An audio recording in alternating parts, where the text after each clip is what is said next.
Welcome to SoCal Surf with Dan. Yes, Newport was hopping today. I knew that it would. Yesterday was good. Wasn't a lot of people there, but the word gets out fast. And it was way more people. The surf was about the same. It really wasn't that much better. But when it starts to break, everybody calls. Plus, it was a Friday, so you get a lot of people who don't work. And school's starting to get out, so it's just going to be more and more people throughout the summer. Newport becomes really, really crowded. And today was one of those days where a lot of people, plenty of good waves, got some great waves, mostly to the left. And having to surf to the left and not just negotiate the wave, but you have to negotiate all the people in the way.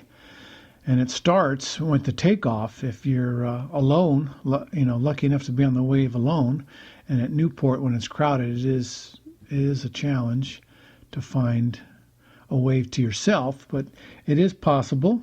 And so you got a wave, and then you make your bottom turn, and you're looking down the line, and you're looking at the wave and seeing what it's doing, and where as you're starting to figure out where you want to make your maneuver, or your trick, or whatever you want to call it, you have to look at the wave and then look slightly to the, if you're going left, to your right to see who's in the way. And more than one time, I had to hit the wave sooner than I wanted to off the top and turn it back to miss somebody and then come off the bottom around them and then get back into the face of the wave and try to do it again. And so it was fun to, and more challenging to hit that in between the people. And, some people can tell which way you're going to go and they know which way to go, move. And then other people don't know what to do. They sit there and freeze.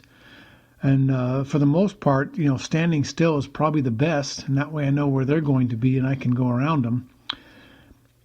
If they start moving in one direction or the other, sometimes they go the wrong way, which makes it worse. So a lot of times you don't know what to do. So you have to just, do your best, but not without hitting anybody.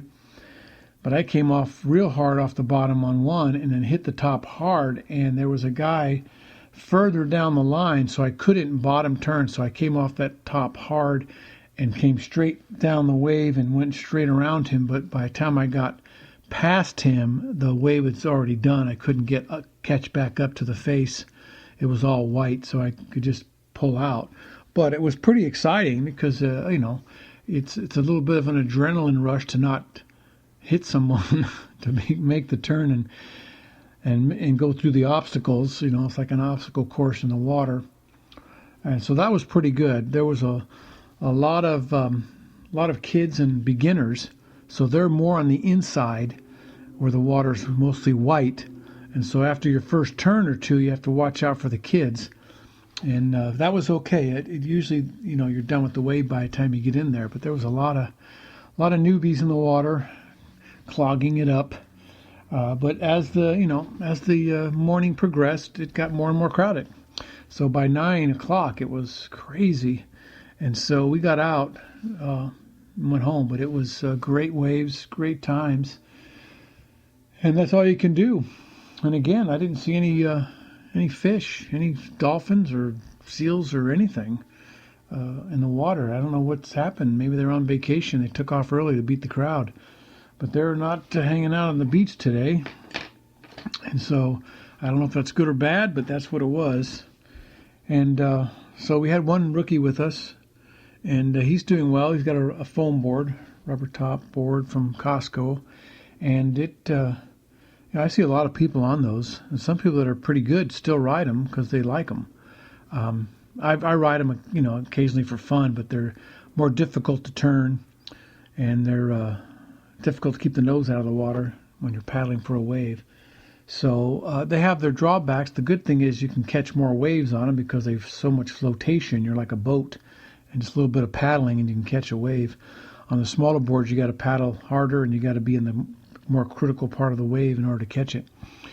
So pretty good. Went by Huntington first to look at it because I looked at the cameras and it didn't look good. But we took a quick peek as we were going to Newport, and it was not good. There was nobody in the water because the surf wasn't breaking. it would just roll up onto the shore and flop over. Even when on our way back, when we looked at it, it was still just flopping over. There wasn't much current. Sometimes when the waves get small, the water just kind of sits there stagnant. And so they keep promising bigger surf. The surf reports and the charts all show it getting bigger. But as you look at the chart, I looked at it Monday, and it said Monday and Tuesday small, then Wednesday and Thursday start to get bigger, Friday and Saturday bigger. And then as Tuesday came along, it looked exactly the same. So now Friday wasn't bigger. Now Saturday was bigger. And then Wednesday comes along, and now Saturday's not even bigger. Now it's Sunday or Monday. So the scale just keeps sliding to the right. So I don't know what's up with their buoys and their predictions, but they've been a little inaccurate. They keep saying it's going to get bigger, it's going to get bigger, and all week long they've said that, and here it is Friday, and it's not bigger. So the reports are only just like the weather. You can only estimate and guess what they're going to do, but you don't know for sure until the day comes. A lot of times they predict them right, but a lot of times they don't.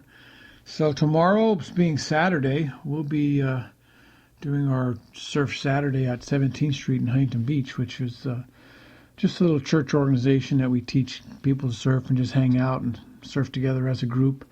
Fun, everybody's invited. We bring donuts. So it's kind of more of a social event than a surfing event, but I go on Saturdays there.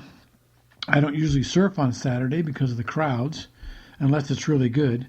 And I thought it was going to be really good, but it doesn't look like it is from the charts today.